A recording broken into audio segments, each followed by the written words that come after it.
Railway ने लोगों की यात्रा को सुगम बनाने के लिए बड़ा फैसला लिया है। इसके तहत वेटिंग टिकट वाले यात्री भी ट्रेन में यात्रा कर सकेंगे। साथ ही देश में जल्द ही शताब्दी, मेल एक्सप्रेस, पैसेंजर ट्रेन सहित दूसरी ट्रेनें भी स्पेशल ट्रेनों की तरह ही चलनी शुरू हो जाएंगी। रेलवे बोर्ड से जुड़े सूत्रों ने बताया कि इसके लिए तमाम तैयारियां शुरू की गई हैं। मेल एक्सप्रेस ट्रेनें और चेयर कार सेवा शुरू करने के संकेत देते हुए रेलवे बोर्ड ने बुधवार को एक आदेश जारी किया है।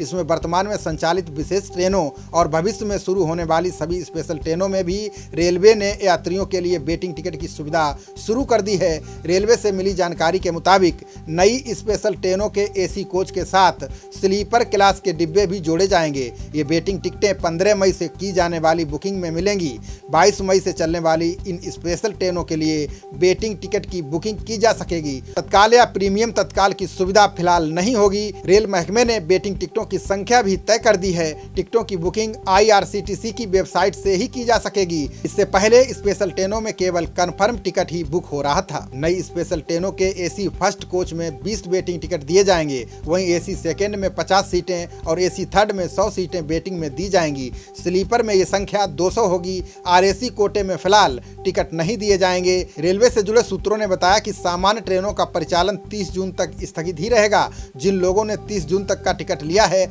उनको टिकट रद्द होने का सारा पैसा वापस मिलेगा। शताब्दी सहित दूसरी मेल और एक्सप्रेस ट्रेनों को चलाने की समय सीमा अभी रेलवे ने नहीं बताई है।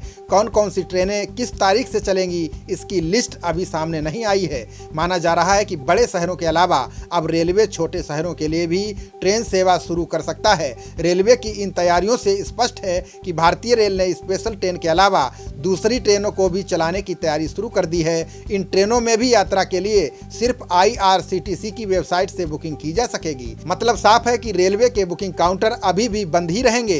साथ ही रेलवे ने 22 मई से मेल और एक्सप्रेस ट्रेनें शुरू किए जाने की अटकलों को विराम दे दिया है। रेलवे ने कहा कि 22 मई से कोई नई ट्रेन नहीं शुरू होगी। फिलहाल यही 15 स्पेशल ट्रेनें चलाई जाएंगी। रेलवे ने कहा है कि तैयारियां पूरी होने के बाद नई ट्रेनों के चलने की तिथि की घोषणा जल्द की जाएगी। RAC टिकट की सुविधा न देने के बारे में रेलवे का कहना है कि सोशल डिस्टेंसिंग के नजरिए से ये घातक हो सकता है।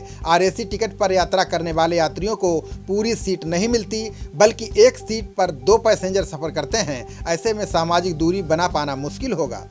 बता दें कि लोगों की समस्याओं को देखते हुए रेलवे 15 जोड़ी ट्रेनें चला रहा है। ये ट्रेनें दिल्ली मुंबई, दिल्ली पटना, दिल्ली रांची जैसे शहरों को जोड़ रही हैं। इन ट्रेनों के लिए टिकटों की भारी डिमांड है। लॉकडाउन की वजह से देश भर में फंसे लाखों लोग यात्रा न कर पाने से परेशान हैं। ये लोग अब पैदल ही अपने घर की ओर निकल पड़े हैं। 15 जोड़ी स्पेशल ट्रेनों को राजधानी की श्रेणी में रखा गया है। ये ट्रेनें डिब्रूगढ़, अगरतला, हावड़ा, पटना, बिलासपुर, रांची, भुवनेश्वर, सिकंदराबाद, बेंगलुरु, चेन्नई, तिरुवनंतपुरम, मडगांव, मुंबई, सेंट्रल अहमदाबाद और जम्मू तवी तक जा रही हैं। 15 जोड़ी स्पेशल ट्रेनों के लिए धड़ाधड़ बुकिंग हुई है। रेलवे के आंकड़ों के मुताबिक बुधवार तक स्पेशल ट्रेनों में सफर के लिए 2,08,965 लोग अगले 7 दिनों की यात्रा के लिए टिकट बुक करवा चुके हैं। रेलवे ने यात्रा की कुछ नई गाइडलाइन भी जारी की हैं, जिसमें कहा गया है कि ट्रेनों में कोविड-19 के लक्षण वाले किसी यात्री को यात्रा की अनुमति नहीं मिलेगी। कोरोना के लक्षण मिलने पर उसके टिकट का पूरा रिफंड दिया जाएगा। केंद्रीय गृह मंत्रालय की गाइडलाइन के मुताबिक सभी रेल यात्रियों की स्क्रीनिंग किया जाना अनिवार्य है। सिर्फ बिना लक्षण वाले यात्रियों को ही ट्रेन में प्रवेश की अनुमति दी जाएगी। रेलवे बोर्ड के आदेश के मुताबिक स्क्रीनिंग के दौरान अगर किसी यात्री को बहुत तेज बुखार है या कोविड-19 के लक्षण दिखते हैं तो उसे कंफर्म टिकट होने के बावजूद यात्रा की अनुमति नहीं दी जाएगी।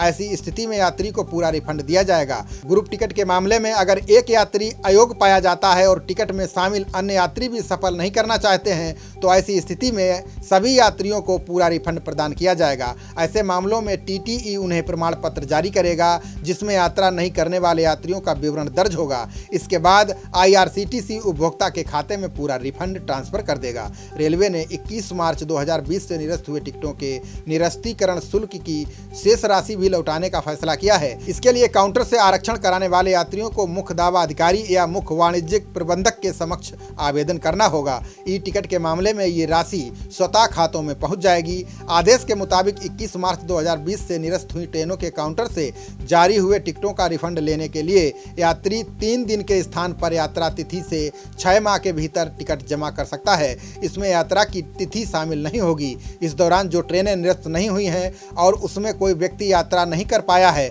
वो भी रिफंड ले सकता है। इसके लिए यात्री 10 दिन के स्थान पर यात्रा तिथि से 6 माह के भीतर TDR दाखिल कर सकता है।